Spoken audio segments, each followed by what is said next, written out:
Hello dear students, good morning students. Today we are going to see lesson number 7. The verb. See, definition. A verb is a word which denotes action in a sentence. It is the most important part of speech. Okay? देखो once again, a verb is a word which denotes action in a sentence. Action word is known as verb. Okay students, देखो examples. The girl laughs, the child plays. In above sentences, the words plays and laughs are verbs. ये दोनों क्या हो गए? Laughs and plays. ये क्या हो गए? Verb हो गए. Are verbs, and they tell us what the subject of the sentence, the girl and the child respectively does. देखो subject कौन है? The girl and second sentence में है the child. अब देखो verb कौन सा है? Laugh. तो हमें ये डोनेट्स करते हैं जो लाफ है. तो गर्ल क्या कर रही है? सब्जेक्ट हमारा क्या कर रहा है? सब्जेक्ट गर्ल है ना, तो गर्ल क्या कर रही है? गर्ल लाफ कर रही है. द चाइल्ड क्या कर रहा है? तो चाइल्ड प्लेज, खेल रहा है. ये से हमें सब्जेक्ट के बारे में बताते हैं. ओके, अब देखो काइंड्स ऑफ वर्ब्स. वर्ब्स के प्रकार. Verbs can be classified into two types. Two types के होते हैं verb. First transitive verb and second intransitive verb. First will see transitive verb. देखो, a verb that requires an object. Once again, a verb that requires an object to complete its sense is called a transitive verb. देखो, जिस verb को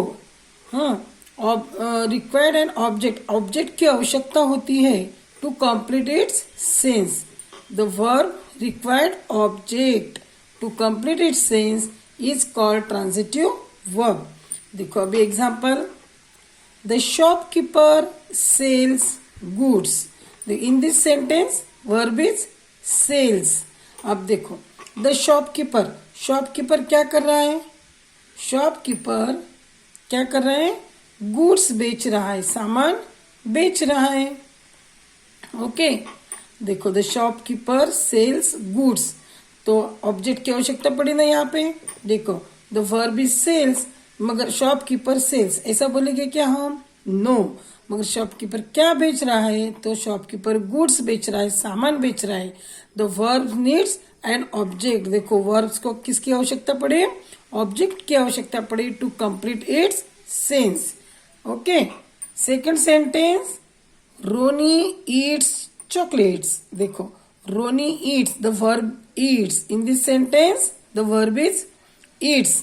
देखो Ronnie Yeats, रोनी खा रहा है, मगर क्या खा रहा है? चॉकलेट्स, है ना. देखो इसे ये क्या है? Chocolates object and verb Yeats. देखो अभी वर्ब को किसकी आवश्यकता पड़ी? ऑब्जेक्ट की आवश्यकता पड़ी टू कंप्लीट इट्स सेंस. समझ में आया आपको स्टूडेंट्स? ट्रांजिटिव वर्ब में क्या होता है? ऑब्जेक्ट की आवश्यकता पड़ती है वर्ब को to complete its sense. Okay, in example number first, the object goods is required to complete the meaning of the shopkeeper sales. And in second sentence, the object chocolates is required to complete the meaning of Ronnie eats. देखो है ना, रोनी Yeats, रोनी क्या खा रहा है? Chocolates. Okay, second. अब आपको ये ध्यान में रखना है स्टूडेंट्स, ट्रांजिटिव वर्ब में verb requires an object to complete its sense. Okay, second intransitive verb. अब देखो intransitive verb, a verb that does not require an object to complete its sense is called intransitive verb. Once again, a verb that does not require an object to complete its sense is called an intransitive verb. अब देखो intransitive verb में object की आवश्यकता होती है क्या? No. देखो examples. The door opens, देखो only verbs, it doesn't need any object to complete its sense. Okay, second sentence, the peacock dances. Okay, देखो the verb is dances. In example first, the verb opens does not require an object to complete its meaning. In example 2, the verb dances does not require an object to complete its meaning. देखो both sentence, दोनों sentence में हमें object की आवश्यकता पड़ी है क्या to complete it sense? No. Therefore the verb opens and dances are intransitive verb. देखो स्टूडेंट्स बहुत इजी, ट्रांजिटिव वर्ब में क्या होता है? Verb requires an object to complete it sense. Verb को आवश्यकता होती है, किसकी आवश्यकता होती है?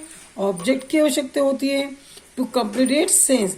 बट इन ट्रांजिटिव वर्ब में वर्ब को ऑब्जेक्ट की आवश्यकता होती है क्या? नो. ओके, समझ में आपको? Next, remember. See, remember most verb can be use as both. देखो कुछ बहुत से वर्ब जो होते हैं वो यूज होते हैं, बोथ ट्रांजिटिव भी होते हैं वो एंड इनट्रांजिटिव वर्ब्स भी होते हैं. Okay, it is the use of the verb in a sentence which determines whether it is transitive or intransitive. Most of the verbs यानी बहुत से जो वर्ब्स होते हैं वो क्या है? दोनों होते हैं, ट्रांजिटिव भी होता है एंड इनट्रांजिटिव में भी यूज किए जाते हैं. It's depends on the sentence. देखो अभी यहाँ पे हमें यहाँ पे एग्जांपल्स दिए हुए हैं. देखो transitive, Nora catch the ball. Transitive हो गया ना, कॉच क्या हो गया? Verb. Verb needed object to complete its sense. The ball, object is the ball. Nora catch the ball means यहाँ पे ऑब्जेक्ट की आवश्यकता पड़ी है, यहाँ पे इसको है ना वर्ब को, इसीलिए ये क्या हो गया? Transitive verb. देखो अभी इन ट्रांजिटिव में देखो, द थीफ वॉज कॉच, चोर पकड़ा गया, है ना. यहाँ पे द थीफ वॉज कॉच, यहाँ पे ऑब्जेक्ट की आवश्यकता पड़ी है क्या? नो. तो यहाँ पे वो इंट्रांजिटिव में यूज हो गया एंड यहाँ पे ट्रांजिटिव में. He rang the bell, he rang the bell, the bell rang. Only यहाँ पे क्या हो गया? The bell wrong. ओके, यहाँ पे ऑब्जेक्ट यूज किए ना हमने to complete it sense. Means third, a small mistake sank the ship. देखो अ स्मॉल, छोटी सी हमारी गलती, सैंक मीन्स डुबा सकती है द शिप को, यानी बहुत बड़ा नुकसान कर सकती है हमारी छोटी जो मिस्टेक होती है. यहाँ पे देखो the ship sank, only the ship sank, जो शिप है वो डूब गई. ही ब्रोक द ग्लास, उसने क्या तोड़ा? ग्लास तोड़ा. द ग्लास ब्रोक, और यहाँ पे क्या हो गया? द ग्लास ब्रोक, ग्लास टूट गया. She runs an ice cream parlour, the leopard runs. Okay, देखो यहाँ पे बोथ ट्रांजिटिव में भी यूज हो गया ये वर्ब एंड इन ट्रांजिटिव में भी वर्ब हमने यूज किए. ओके स्टूडेंट्स, देखो अभी direct and indirect objects. Transitive verbs में have two kind of object. जो ट्रांजिटिव वर्ब होते हैं उसमें क्या होता है? टू काइंड्स ऑफ ऑब्जेक्ट्स, दो प्रकार के ऑब्जेक्ट्स होते हैं. फर्स्ट डायरेक्ट ऑब्जेक्ट होता है. देखो डायरेक्ट ऑब्जेक्ट, अ नाउन और pronoun which directly receives the action meant by the verb it is called direct object. The direct object answer the question what. Direct object क्या करते हैं? Question, answer the question what, क्या. Indirect object में देखो अभी, a noun और pronoun that receives the direct object. Noun और pronoun क्या करते हैं? रिसीव करते हैं the direct object is called indirect object. The indirect object answer the question to whom or for whom. देखो अब यहाँ पे हमें उन्होंने एग्जाम्पल्स दिए हुए हैं. First example, Ahmed gave Reena, ये क्या हो गया? इनडायरेक्ट ऑब्जेक्ट हो गया. क्या दिया रीना को? अ पेन. डायरेक्ट ऑब्जेक्ट क्या हो गया, पेन। अब देखो अहमद ने रीना को दिया, व्हाट, क्या दिया अहमद ने रीना को, पेन दिया, क्या दिया, पेन दिया। ओके, अब यहाँ पे देखो आई टोल्ड हर, ये हो गया इनडायरेक्ट ऑब्जेक्ट, अ स्टोरी, मैंने स्टोरी सुनाई, किसे सुनाई, टू होम, किसे सुनाई मैंने स्टोरी, मैंने उसे स्टोरी सुनाई। ओके स्टूडेंट्स, डायरेक्ट ऑब्जेक्ट में व्हाट से क्वेश्चन पूछा जाता है एंड इनडायरेक्ट ऑब्जेक्ट में टू होम और फॉर होम। ओके, ये आपको ध्यान में रखना है। ओके, सी एक्सरसाइज नंबर फर्स्ट क्या है, अंडरलाइन द वर्ब्स। आपको ये सेंटेंस पढ़ना है, उसमें से वर्ब कौन से उसे अंडरलाइन करना है। हाँ, and verb in following sentences and write whether they are transitive और intransitive. If transitive, name the object, object का नेम भी आपको देना पड़ेगा। देखो, my aunty give me a gift, which is verb, verb is give, मेरी आंटी ने मुझे क्या दिया, गिफ्ट दिया। द वर्ब इज गिव, तो वर्ब जो है तो वर्ब के कॉलम में आपको वर्ब लिखना है। एंड विच टाइप है वो, देखो गिफ्ट, यहाँ पे ऑब्जेक्ट है ना, जिस वर्ब को ऑब्जेक्ट रहता है, ऑब्जेक्ट की आवश्यकता होती है टू कंप्लीट इट्स सेंस, वो हो गया, बोलो, ट्रांजिटिव, राइट। देखो यहाँ पे my aunty give me a gift, यहाँ पे ऑब्जेक्ट की आवश्यकता गिरी ना वर्ब को, यस, तो यहाँ पे आपको वर्ब लिखना है, उसका ऑब्जेक्ट की आवश्यकता गिरी, इसीलिए ये बन गया ट्रांजिटिव वर्ब। एंड कौन सा ऑब्जेक्ट है, यहाँ पे आपको ऑब्जेक्ट के नाम लिखना है। ओके स्टूडेंट्स, फिर से आपको ध्यान में रखना है verbs and types, kinds of verbs, transitive verb, intransitive verb. Once again देखो, transitive verb, a verb that requires an object, verb that requires an object to complete its sense is called transitive verb.